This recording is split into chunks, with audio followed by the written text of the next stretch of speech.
नमस्कार, आप exam tour देख रहे हैं। बिहार में कोई भी एग्जाम होता है और एग्जाम होने के बाद लगातार विद्यार्थी यही आरोप लगाने लगते हैं कि पेपर लीक हो गया।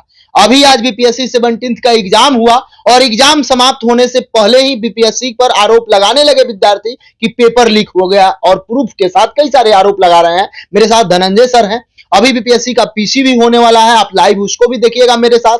और एक बात मैं बता दूं, आपका कहां एग्जाम था, क्या आपके साथ कोई अन्याय हुआ है, तो आप भी कमेंट सेक्शन में जरूर कमेंट करें। सर, आपका स्वागत है एग्जाम टूर में। Thank you so much. But आज का जो इंसिडेंट है बहुत अनफॉर्चुनेट है और बच्चों के साथ पूरा अन्याय है। बच्चों ने इतनी दिन मेहनत की और मतलब पूरा बिहार एडमिनिस्ट्रेशन क्या एक एग्जाम नहीं ले सकता है। और जिस तरह से बताया गया कि एग्जाम लेट हुआ, तो लेट क्यों हुआ, ठीक है। दूसरा है कि बहुत सारे बच्चों को 20-20 मिनट तक पेपर नहीं मिला। तीसरा है कि क्वेश्चन फटा हुआ था।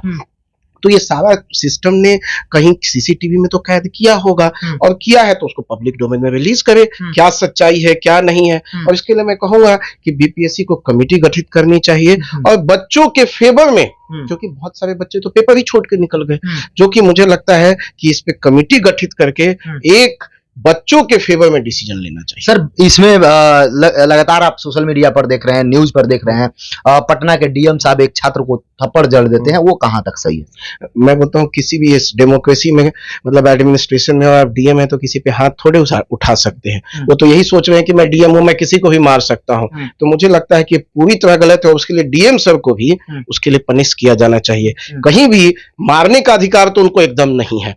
आप फाइन कर सकते हैं, यदि कुछ गलती हुई है तो उसको सजा देगा, वो सजा देने वाले कोई नहीं है। डीएम सर सजा देने वाले नहीं है।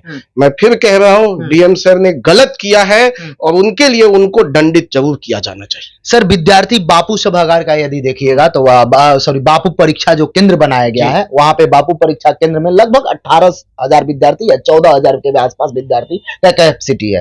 कुछ विद्यार्थी लोग वहां एग्जाम भी दिए, बहुत सारे विद्यार्थी आकर उनको लेट हुआ तो बाहर खड़े हो गए, अपना पेपर दिखाने लगे। कई लोग तो ओएमआर सीट भी लेकर बाहर आ गए जब जमा ही नहीं किया गया।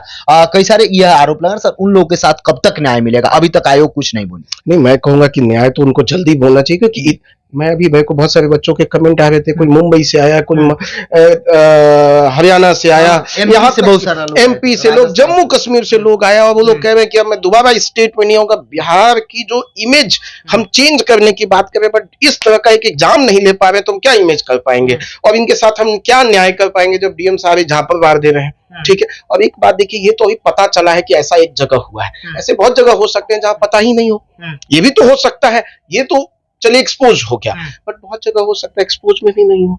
तो ये मैं कहूंगा कि बच्चों के साथ पूरा ही अन्याय है, उनकी मेहनत के साथ धोखा हुआ है। अभी देखिए, चेयरमैन साहब कह रहे थे हम एकदम मेरिट पे कराएंगे, फेयर वे में कराएंगे। ये पटना में उनके नाक के नीचे ऐसा कांड हो जाता है। और भी बापू परीक्षा हॉल जो इतना बड़ा सेंटर है, उसमें ऐसा घटना होना मतलब डीएम हाउस से कितना दूर? सर, क्या हो सकता है? क्या बापू परीक्षा केंद्र का टोटल एग्जाम रद्द होगा या पूरे बिहार का? क्या होना चाहिए? देखिए, अब ये तो चेयरमैन साहब ही बता पाएंगे। और इसमें मुझे लगता है कि क्योंकि बच्चों का मनोबल अब टुडे क्वेश्चन मार्क खड़ा हो गया, तो यदि वो सिर्फ कहेंगे कि नहीं मैं बापू परीक्षा केंद्र का करूंगा, तो बाकी बच्चे कहेंगे कि नहीं कहीं और भी चीजें हुई होंगी। तो ये पूरे अब सिस्टम पे क्वेश्चन मार्क खड़ा हो गया। तो मुझे लगता है कि ऐसे चेयरमैन सब तो यही बोलेंगे कि एक जगह का प्रॉब्लम ऐसा है, कुछ शरारती तत्व हैं। तो मैं कह रहा हूं, शरारती तत्वों को हमने पहले रोका क्यों नहीं? क्या हमारी एडमिनिस्ट्रेशन फेल हो गई? इतना बड़ा एडमिनिस्ट्रेशन 14,000 बच्चा संभाल नहीं पाया। और क्या एक ही जगह 14,000 बच्चे को एग्जाम लेना भी इंपॉर्टेंट था? ये भी देखना होगा, क्योंकि इतना बड़ा नंबर मैनेज करना भी अपने आप में एक बहुत बड़ा टास्क है।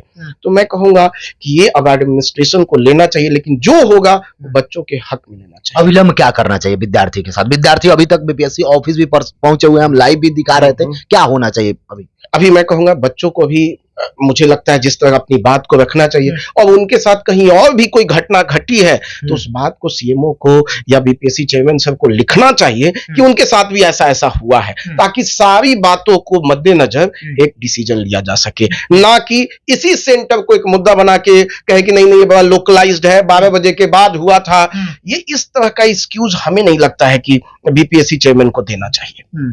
वहां से विद्यार्थी जो बापू परीक्षा केंद्र बना है, वहां से पैदल विद्यार्थी विद्यार्थी बीपीएससी ऑफिस तक पहुंचे, चिल्लाते हुए रोड पे परीक्षा कैंसिल करें, रद्द करें, हम लोग साथ न्याय मिले। कोई बड़ी अधिकारी डीएम साहब गए तो थप्पड़ ही जड़ दिए, जो वायरल चल रहा है। कोई ऐसे अधिकारी नहीं मिले कि उन लोगों को कुछ बताएं, या कोई नेता भी नहीं गए। सबसे बड़ा दिक्कत ये है, बहुत सारे लोग युवा नेता है लेकिन कोई जाते नहीं है। देखिए, जब सिस्टम पे ही क्वेश्चन मार्क उठ गया है तो अपनी अब इमेज बचाने की कोशिश करेंगे। और वो सारे, जैसे आपने देखा जब बीपीएससी पे प्रोटेस्ट हुआ तो उन्होंने लाठीचार्ज करवा दिया, एक बच्चे ने बोला तो झापड़ मार दिया।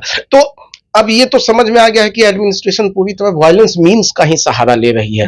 यदि बच्चे शांति से भी बात कह रहे हैं तो उनकी कोई वैल्यू नहीं है। बच्चा उनके लिए जस्ट एक नंबर है। 4,80,000 उनको उससे मतलब नहीं है कि वो कौन ह्यूमन बीइंग है। वो चाह रहे हैं कि वो जैसा कह रहे हैं उसको मान लीजिए और एक्सेप्ट करके मान लीजिए। चलिए, बहुत बहुत धन्यवाद सर। आपका सेंटर कहां था, आप भी कमेंट सेक्शन में जरूर कमेंट करें। क्या आपके साथ भी कोई समस्या हो तो वो भी कमेंट बॉक्स में जरूर कमेंट करें।